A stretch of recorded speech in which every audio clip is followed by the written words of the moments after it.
Having placed in my mouth sufficient bread for 3 minutes chewing, I withdrew my powers of sensual perception and retired into the privacy of my mind, my eyes and face assuming a vacant and preoccupied expression. I reflected on the subject of my spare time booktube activities. One beginning and one ending for review was a thing I did not agree with.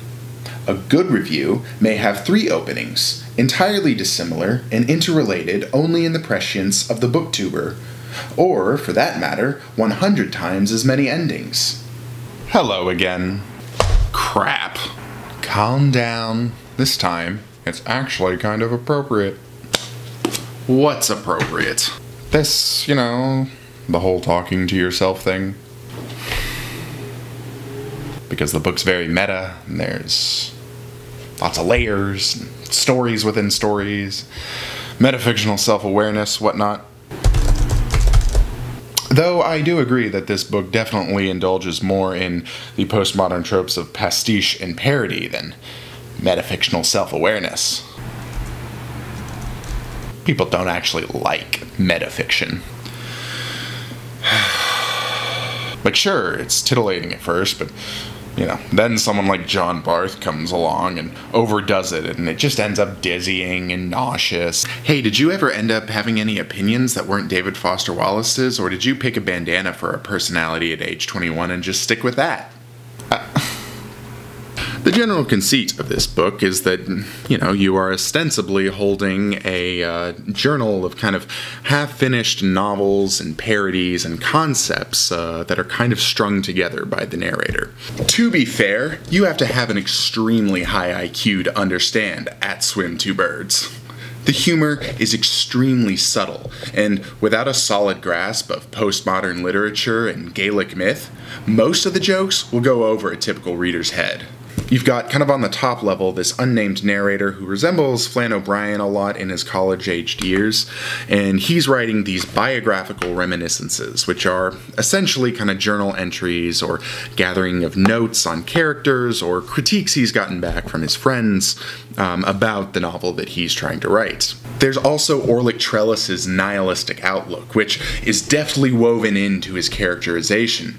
His personal philosophy draws heavily from Sinn Féin literature, for instance.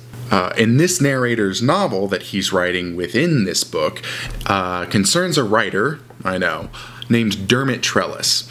And Dermot Trellis is the proprietor of a hotel where he houses all of his characters and he himself also lives. Dermot Trellis actually creates a character named Sheila, sister of one of his characters that he's hired for his novel. And then he and Sheila were in the closet making babies, and then one of the babies looked at me. The baby looked at you? No, he's not in this layer. He's talking to green-shirted me. This video's gonna be messy enough without us getting in each other's layers.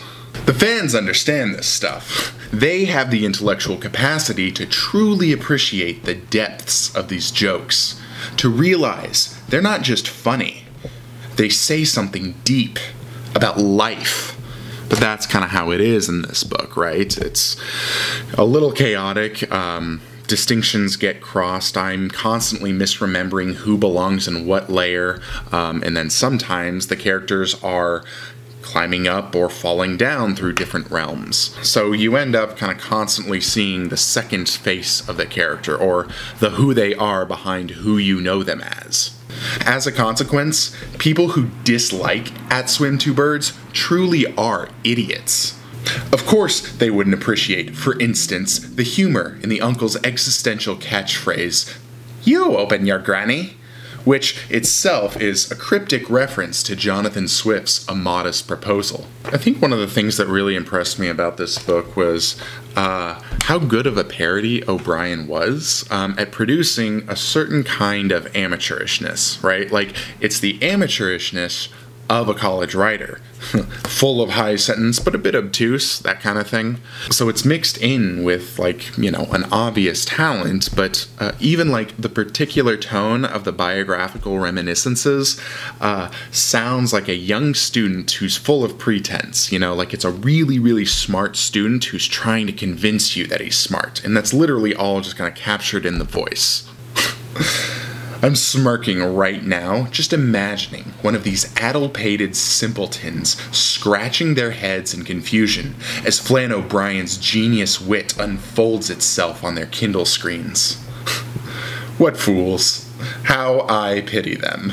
The book does demand a particular kind of attention, in order to get its humor, because you have to pay attention to what the original intent of the characters are and who they're supposed to be.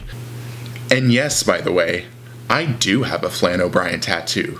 And no, you can't see it. It's for the ladies' eyes only. Whether it's John Fariski, who belongs to the devil class, but is actually kind of a sweetheart, or whether it's the good fairy who travels around in his pocket, but is actually just kind of a loudmouth dick, characters tend to fail at being rendered properly. And that's one of the pieces of criticism that the unnamed narrator will get from his friends, that they're saying, you set out with this, or you used this character, but now they're completely different. You completely skewered them or butchered it.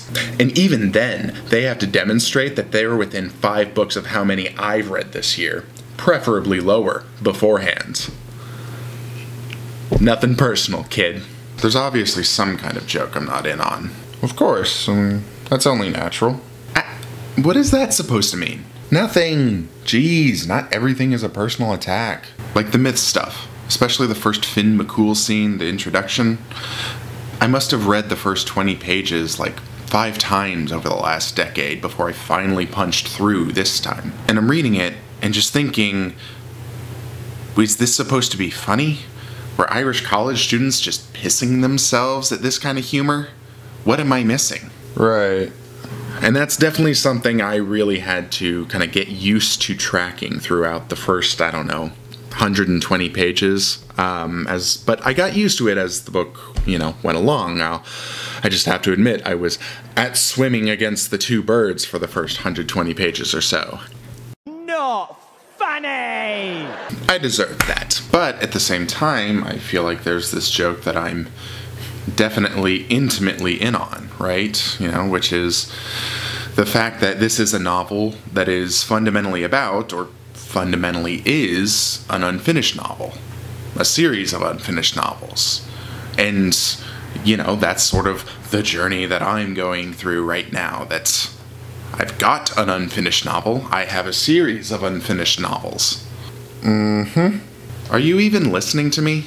Yeah, dude. This is all super fascinating to hear writers talk about themselves.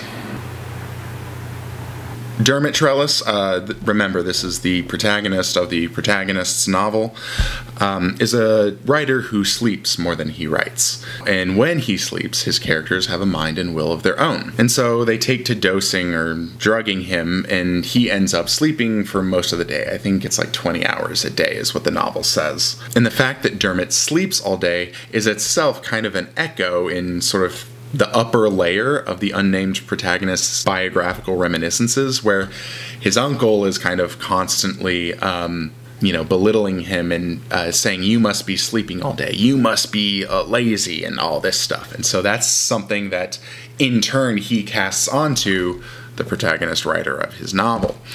And the book is sort of full of that. There's a lot of events in the kind of biographical reminiscences that flow down into and are embodied by the characters in the varying narratives. Dermot Trellis lives at the Red Swan Hotel, along with all of his characters, many of whom are borrowed creations from other stories.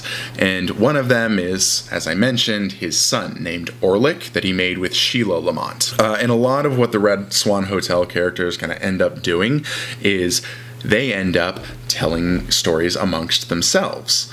And that's where you kind of see the detritus of the real world fall into, these stories. Eventually, they hire Orlick to help write a narrative in which they put Dermot Trellis on trial for his crimes against them as characters, or for the crime of creating them in the first place. It's really interesting. It was the only novel that was published in Flann O Brien's lifetime.